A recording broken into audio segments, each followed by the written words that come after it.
Nessa terceira parte, em que nós insistimos,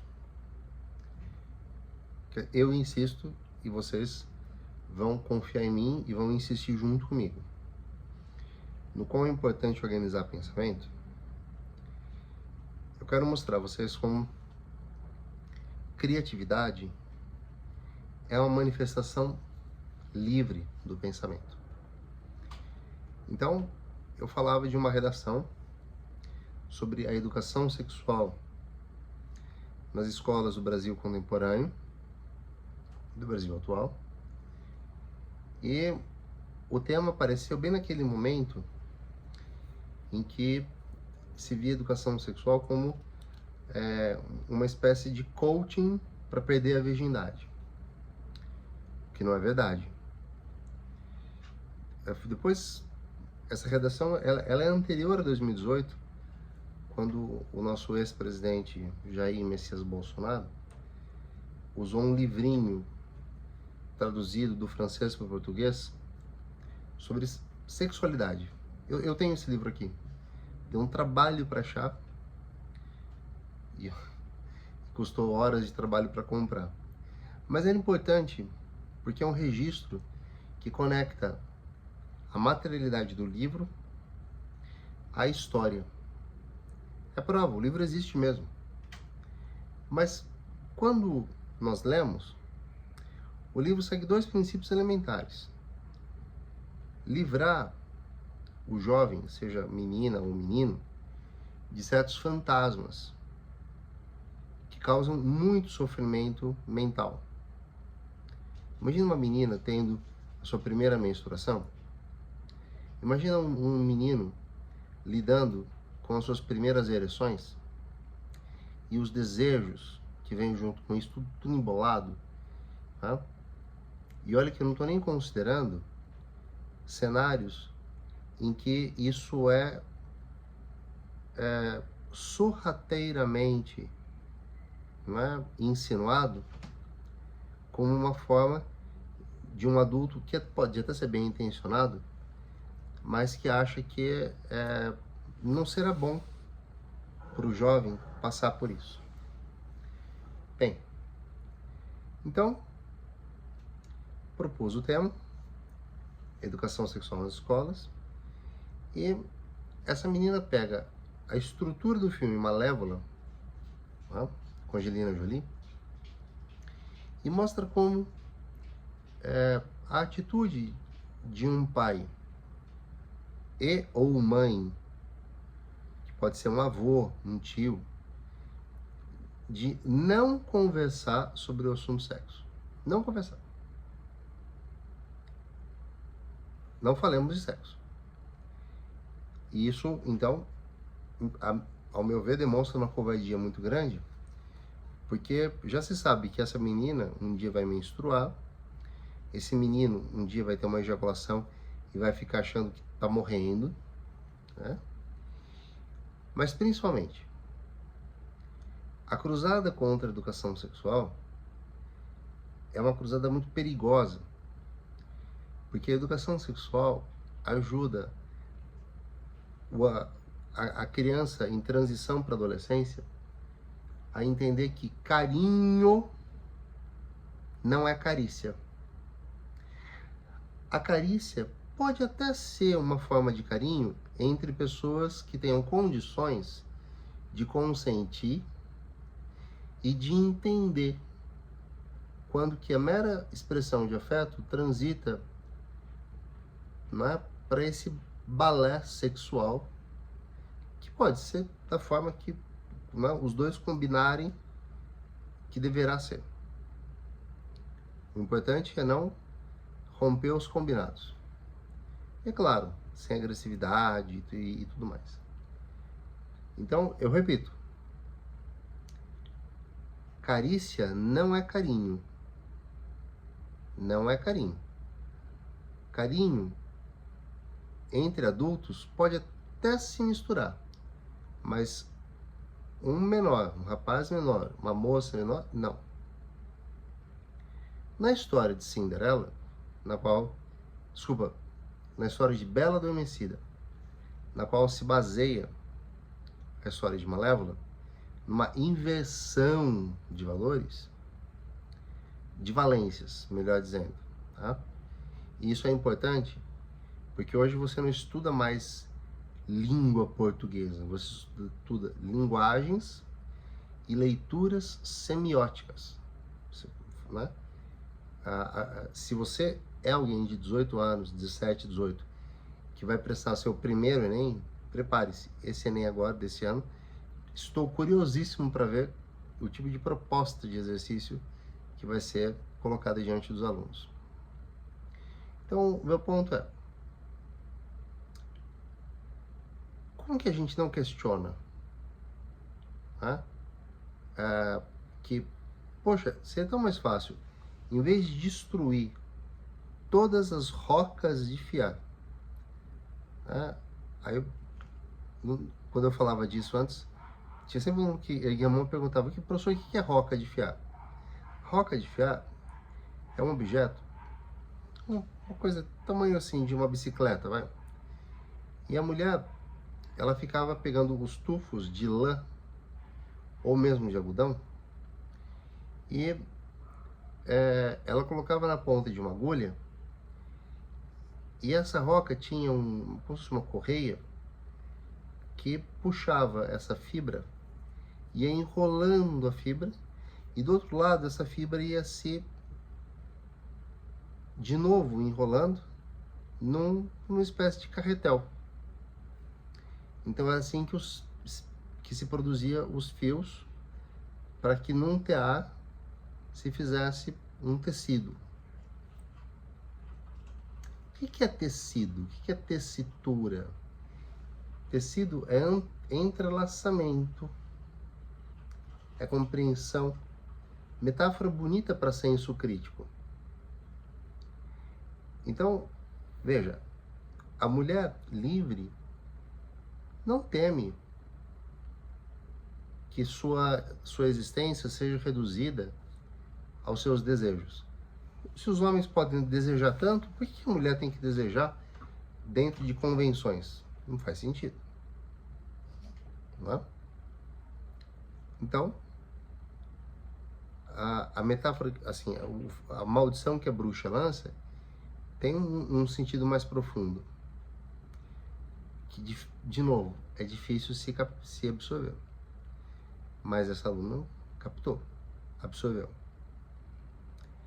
E ela vai conduzindo de forma a usar como argumento o tabu social como consequência de abusos de menores. Porque se inicialmente não se queria falar, permitia-se que a escola falasse. Mas numa inversão de valores, e ela cita, né, uma marcha, né, rumo à insensatez, a escola também não pode mais falar. Eu educo meu filho como eu acho que devo educar. Como você sabe, eu sou advogado. Eu tenho um entendimento que nunca precisei pôr em prática, porque apesar de ter advogado em casos de estupro, em casos de crime contra patrimônio, como furto e roubo, em crimes para, enfim, tentar absolver um cliente traficante, por exemplo, nunca tive que lidar com a dolorosíssima visão de uma criança que foi abusada. O que a escola fazia com a educação sexual era ensinar isso. Olha, se você está no colo de um homem mais velho, ou mesmo de uma mulher, que ultrapasse um certo limite, peça socorro. Tá? E sempre fui, né, da opinião de que os pais deveriam vir e acompanhar aulas parecidas pensadas neles.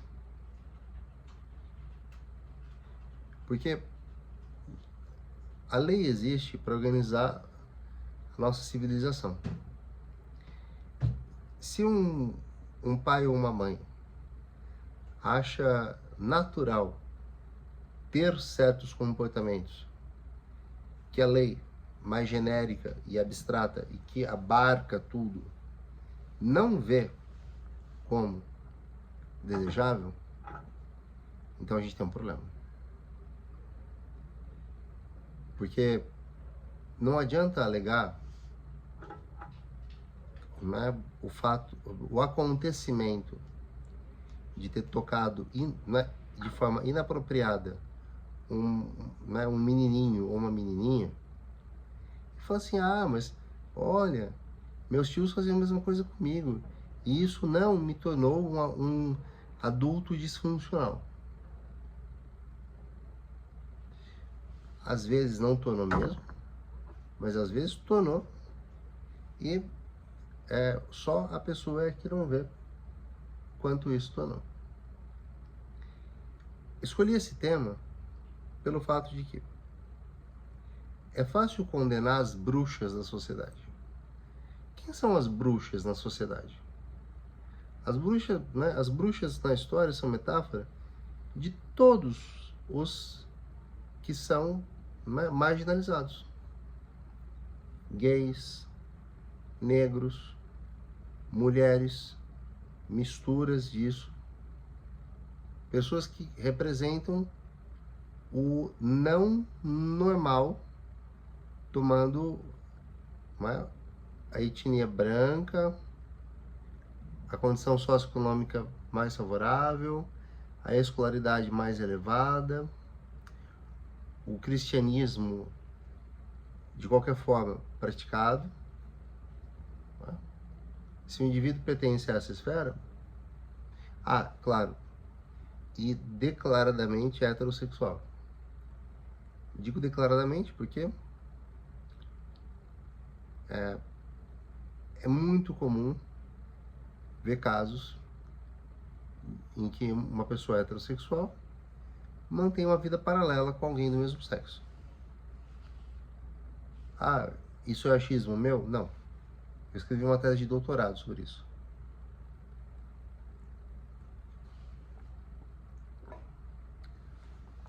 Se vocês quiserem que eu comente, deixem, ou me mandem mensagem que um dia eu comento a minha tese com vocês. Bom, volto ao ponto de olhar para essa redação e pensar assim, que astúcia. Não que eu duvide dos meus alunos, mas era uma menina que só fui conhecer melhor depois desse dia. Que eu pedi para que ela ficasse comigo e falei assim, olha, não duvido que foi você que escreveu, mas eu queria que você me ajudasse a entender que estalo deu aí na sua cabeça. Ela falou, desde que eu vi Malévola, alguma coisa em mim parece que não está funcionando direito. E eu então, olhando para o tema, assim, que o Senhor, eu falei, não, o Senhor está no céu, deu risada. Falou, que você, professor, colocou, eu achei que eu poderia ser. Ela falou assim, essa tal de autoral, eu poderia ser a autoral. Eu disse, você acertou na mosca. Você encontrou uma saída criativa e inusitada para abordar o tema. Ela falou, mas eu fiz direito? Eu falei, fez. Fez porque você citou a obra do Bettelheim, Bruno Bettelheim, a psicanálise nos contos de fadas. Ela falou, mas eu citei porque ela ia falar, senhor, não, você. Porque você colocou na lousa. Eu falei, eu coloco na lousa coisas importantes para vocês. Você fez a ligação perfeita. Então a progressão dela vinha né, contando a história da Bela Adormecida, mas encaixando os personagens reais. Então a gente vai ter, só para assim exemplificar e não ficar parecendo muito pedante, chato, cansativo. Ela vem mostrando como mulheres podem ser amadas e o amor ser desrespeitoso por pais, por mães, por irmãos, pelos avós, que havém naquele conflito horroroso, mas não as ajudam. A mulher fica à mercê das decisões de outros para que ela não se dê mal, para que ela não seja transformada na vítima de um abuso, por exemplo. E que parece, em algum momento, que a vítima é que foi culpada. Então ela conseguiu aglomerar tudo num texto. E esse texto ficou excelente. Tanto que eu pedi a ela uma autorização. Né? Eu sou muito criterioso com isso. As redações de ex-alunos que eu utilizo, eu formulo, né, uma espécie de documento de autorização. Como são menores de idade, peço que levem para casa, né, deixe os pais analisarem o que está ali explicado, e se eles autorizarem, perfeito. Aí eu utilizo no material que eu faço para o ano seguinte. Essa redação, ela serve bem para mostrar um projeto, né, um mapeamento de pensamentos que conseguiu ser autoral, conseguiu ser funcional, muito bom,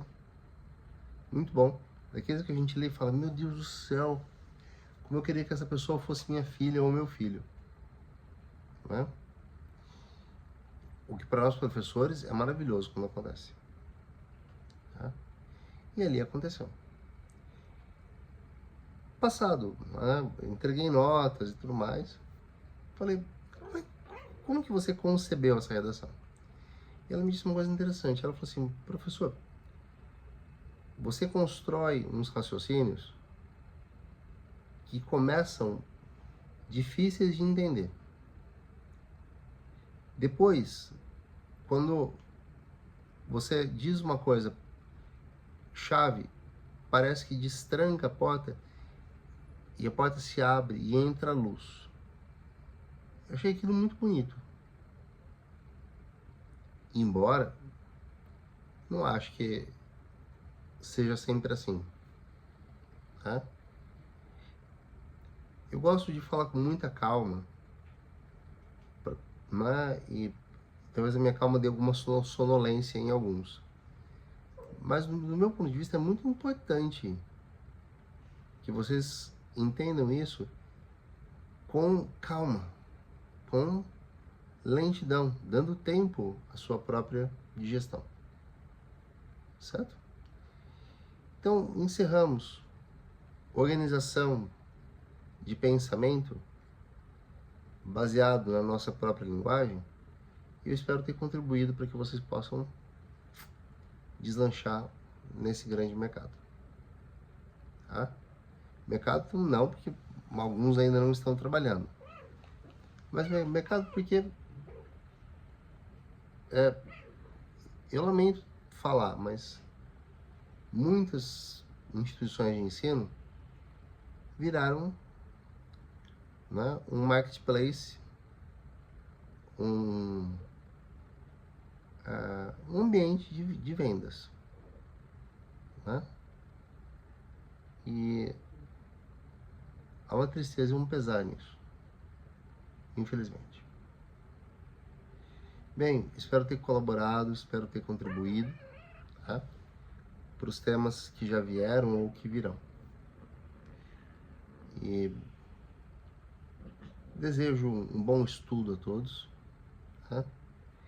E se puder fazer alguma diferença, pensem assim: quando nós absorvemos uma informação e ela se frutifica, ela brota como né, um raciocínio ou algo mais complexo, isso é muito bom.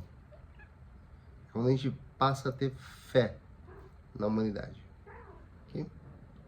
Então, agora eu os deixo com seus pensamentos e fiquem à vontade para perguntar o que quiserem, mandarem mensagens. Tá? Vejo com o maior prazer. E sempre respondo, tá? Posso demorar se eu estiver meio atrapalhado, mas nunca deixei de responder. Tá bom? Forte abraço a todos.